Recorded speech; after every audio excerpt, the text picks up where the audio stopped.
خدمت در صف‌های قواهای مسلح مملکت مهمترین مکتب آبوتاب حیاتی و رسالت مقدس شهروندی هر یک جوان باننگ و ناموس محسوب می‌یابد. این را هر یک جوان ناحیه ظفرآباد به خوبی درک کرده آمادگی خود را برای خدمت صادقانه در صف‌های ارتش ملی ابراز می‌دارند. جوانان با فرهنگ جسور ناحیه سیاسی اجتماعی راهبریت عالی مملکت را سرمشق عملیات قرار داده با امر دل و وجدان به خوبی درک کردند که حمایت مرز و بوم وطن محبوب امروز وظیفه جانی هر یک فرد وطن دوست باننگ و آر به شمار می رود. با این مقصد فرمان اساسگزار صلح و وحدت ملی پیشوای معظم ملت سرفرمانده عالی قواهای مسلح مملکت پرزیدنت جمهوری تاجیکستان محترم امامعلی رحمان درباره به احتیاج جواب دادن خدمتچیان حربی مهلت خدمتشان به آخر رسیده و دعوت نوبتی جوانان به صف‌های قواهای مسلح جمهوری تاجیکستان را سرمنشأ فعالیت قرار داده امروز جوانان باننگ و ناموس ناحیه جهت حمایت مرز و بوم و صداقت به پرزیدنت مملکت به طور دلپرانه راه سوی قسم‌های حربی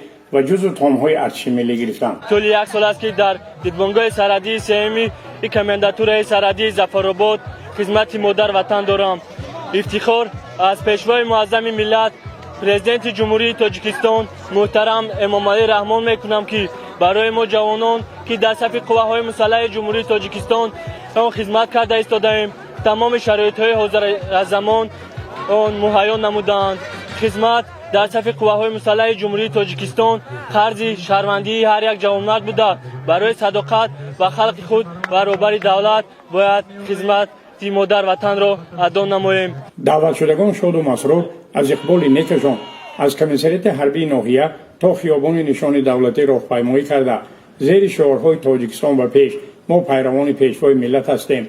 قواهای مسلح تاجیکستان سپر با اعتماد وطن هستند و قرائت شعرهای وطن دوستانه قدم زنان به جشنگاه آمدند. به افتخار گسیل با تنتنه جوانان خوشبخت دوران صاحب استقلالی مملکت برای خدمت سربلندانه در صف‌های قواهای مسلح تاجیکستان و روز دعوت شونده امروز میدان نشان دولتی در ناحیه ظفرآباد نمود ادامه داد. در میدان با پرچم دولتی شعار و آویزه‌های به قواهای مسلح جمهوری تاجیکستان خدمت صافدلانه در صف‌های ارتش ملی و اشعار ادیبان ادبیات کلاسیکی و معاصر تاجیک بخشیده آرا یافته سابقه‌داران جنگ و مهنت عالمان زیاییان پدر و مادران خوشبخت و جوانان و نورسان ناحیه با شکرگزاری از استقلالات دولتی و دستگیری از سیاست اجتماعی راهبریت عالی مملکت جهت گسیل رادمردان به طور اختیاری خدمت مادر وطن را برداشت گرفته جمع آمده بودند.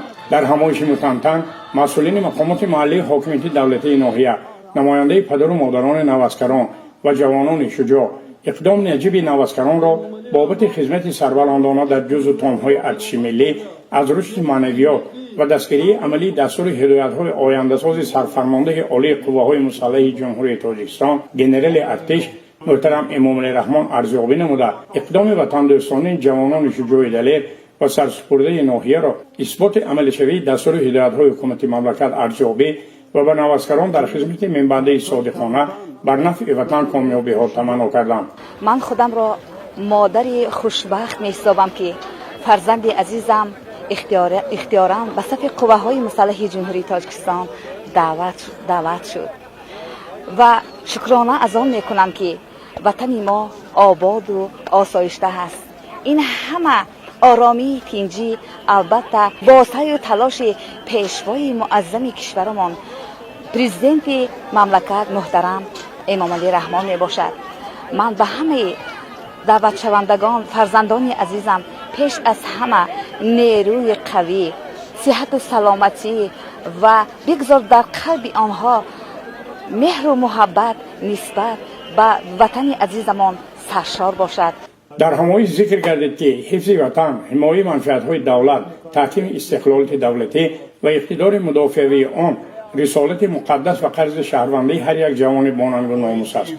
محض در صف‌های قواهای مسلح تاجیکستان خدمت صافدلانه به جا آورده جوانان از مکتب آبوتاب حیاتی میگذرند، سبق شجاعت و مردانگی میگیرند و محافظت کردن خاک پاک و مقدس وطن را میآموزند. همزمان در وضعیت با تنتنه به یک گروه جوانان شجاع دلیر شهادتنامه رانندگی درجه های B و S تقدیم کرده شد. من با خواهش خود امروز به صف قواهای مسلح جمهوری تاجیکستان عزم سفر کرده ایستادم و به اون جوانانی که سن سالشان به خدمت رسیده است خواهش کرده می شود که به وطن صادقانه بیایند خدمت نمایند و قرض شهروندی خود را ادا نمایند. من بعد از ختم نمودن دانشگاه عالی کشور خواستم که به صف قوای مسلح جمهوری تاجیکستان داخل شده قرض شهروندی خیش را ادا نمایند. مورد ذکر خاص است که در این دوره دعوت تیرماهی از 70 نفر دعوت شدگان چندین نفر و فرزندان اشخاص منصبدار راهبری کننده و در مقامات اجرای حکومت دولتی و دیگر بخش‌های مقامات قدرتی فعالیت داشته تشکیل می‌کردند که با امر دل و وجدان خدمت وطن مادر را به ذمه گرفتند. و امروز من خیلی خرسند هستم و با افتخار گفته میتوانم که من فرزند عزیز من با امر دل و وجدان خدمت امروز به صف قوای مسلح جمهوری تاجیکستان همراه شده ایستاده است. من شکر میکنم که فرزند من مکتب مردانگی، مکتب صداقت، مکتب وطن دوستی را گذشته با سر بلند به نزد ما برمیگردد. ساکنان ناحیه ظفرآباد چاره‌بینی‌های گسیل نوسکران را هم در دعوت تیرماهی و هم در دعوت بهاری و جزو تام‌های ارتش ملی با تشکیل رسم آیین‌های ملی رنگین و خاطرما می‌سازند. از همین رو پیش از گسیل اختیاریان برای خدمت در صف‌های قوه‌های مسلح مملکت در خیابان نشان دولتی معرکه ملی نانگزان دایر گردید. مادران سعادتمند به خاطر خدمت صادقانه برای خلق و وطن و صحت و سلامت برگشتن سربازان به جگرگوشه‌هایشان نان گزانیده فاتحه نیک دادند. برنامه پروبرنگ مسئولین بخش فرهنگ مقامات اجرایی حاکمیت دولتی ناحیه که از سرود و ترانه‌های به حمایت وطن، جوانمردی و صداقت به پرزیدنت جمهوری تاجیکستان، احترام پدر و مادران و رشد تاجیکستان همیشه سبز به شمار می‌رفت. انجام بخش معرکه روز دعوت شونده و گسیل نوسکران به جزو تام‌های ارتشی ملی گردید. در انتها با نوسکرانی که به جزو تام‌های ارتش ملی فرستاده می‌شدند دسترخوان عیدانه آراسته شد. مضبوط بابازاده، عمر جان یوسفov، ناحیه ظفرآباد، اخبار.